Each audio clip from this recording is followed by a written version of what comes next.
السلام عليكم. اليوم غادي نغوصوا في واحد الموضوع مهم بزاف. وصلتنا مصادر على هجوم إلكتروني جديد. هذا الهجوم تكشف مؤخرا وضرب مؤسسة مغربية اللي هي حساسة بزاف. أهلاً. فعلاً، موضوع الساعة وكيستاهل نقفوا عنده. كيقولوا أن مجموعة كتسمي راسها الجبروت وقدمت راسها على أنها جزائرية، هي اللي تبنت المسؤولية ديال الهجوم. المؤسسة المستهدفة هي الوكالة الوطنية للمحافظة العقارية والمسح العقاري والخرائطية، الأنسيرسيسي المعروفة.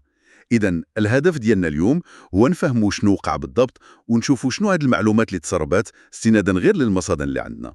أكيد، وهذا الشيء مهم حيث هاد الحوادث ماشي غير خبار وصافي. هي كيف ما كنقولوا كتعطينا فكرة على التهديدات ديال الأمن السيبراني كيفاش دايرة في المنطقة والتأثيرات اللي ممكن تكون. المجموعة كيف قلتي استعملت القناة ديالها في تليجرام باش تنشر هاد التفاصيل. إذن شنو طبيعة هاد المعلومات اللي تسربت بالضبط؟ الوثائق اللي تسربت حسب داكشي اللي علنوا عليه هما متنوعة بزاف. كاين شهادات ملكية وكيهضروا على عدد كبير أكثر من 10,000 شهادة. 10,000. وكاين عوض عقود ديال البيع والشراء، وثائق بنكية، وحتى وثائق تعريفية شخصية. العدد الإجمالي ديال هاد الوثائق كاملة ديما حسب الادعاء ديالهم كيفوت 20,000 وثيقة. 20,000 وثيقة، هذا رقم كبير بزاف ومقلق. وهنا فين القضية كتولي حساسة أكثر. كيقولوا هاد المجموعة كتدعي أن وسط هاد الوثائق كاين معلومات كتخص شخصيات مغربية معروفة ومسؤولين كبار في الدولة. تماما، وهاد النقطة خطيرة بزاف. تسريب شهادات ملكية بوحدها راه ماشي ساهل، ماشي خرق خصوصية. هادي ممكن تفتح الباب زعما الاحتيال، عمليات نصب عقاري معقدة، مشاكل قانونية للناس. بالصح. أما الوثائق الأخرى البنكية والشخصية فالتأثير ديالها ممكن يكون وخيم كتر وكتر. وفوق هادشي كامل علاش؟ شنو الدافع اللي قالوا عليه؟ الدافع اللي اعلنت عليه المجموعة وكيف ما جا فالمصدر اللي وصل لنا هو أنهم بغاو يردوا كيف كيقولوا هما على دعاية كاذبة في شي وسائل إعلام مغربية اللي كانت كتهضر على شؤون سياسية داخلية ديال الجزائر وفرنسا. فهمت. ولكن ضروري نأكدوا أن هذا راه غير الادعاء ديالهم كيف ما وصلنا، يعني ماشي تبني لهذا الموقف. أكيد هذا هو اللي قالوا هما.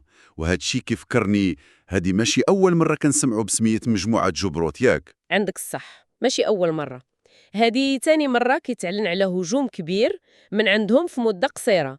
كيفكرنا نيشان كيف قلتي بالهجوم اللي كان وقع تقريبا قبل شي شهرين على قاعدة بيانات الصندوق الوطني للضمان الاجتماعي CNSS. هذاك الهجوم ديال CNSS. بالضبط، هذاك اللي تسبب في تسريب معلومات شخصية ومهنية ديال تقريبا شي 2 مليون أجير مغربي. 2 مليون، أرقام ضخمة في الحالتين.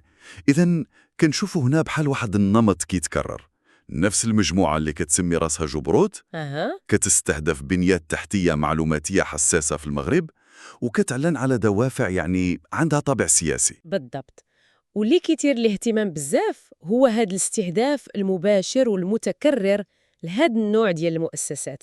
مؤسسات اللي كتحتفظ ببيانات اللي هي استراتيجية حساسة كتمس المواطنين والدولة.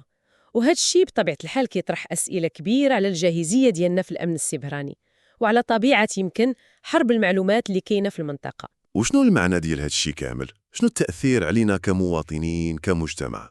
اللي مهم نفهموه مزيان هو أن حماية البيانات سواء شخصية أو ديال المؤسسات راه ولات يعني ضرورة قصوى في هذا العصر الرقمي. هاد الاختراقات ماشي غير أرقام وصافي، راه ممكن تستغل بزاف. كيفاش يعني؟ ممكن تستغل باش توجه الرأي العام أو في عمليات ابتزاز مثلا، أو حتى باش تزرع الشك وعدم الثقة بين الناس والمؤسسات ديالهم. التأثير ديالها راه عميق ويقدر يبقى لمدة طويلة. فعلا نقطة مهمة بزاف. إذن نخلي واحد الفكرة أخيرة للمستمع يفكر فيها.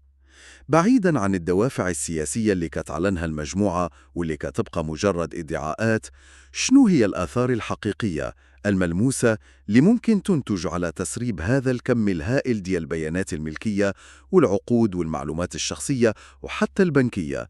شنو التأثير ديالها على حياة الأفراد العاديين وعلى استقرار المؤسسات اللي تقاست؟ سؤال كنظن كيستحق نفكروا فيه مزيان.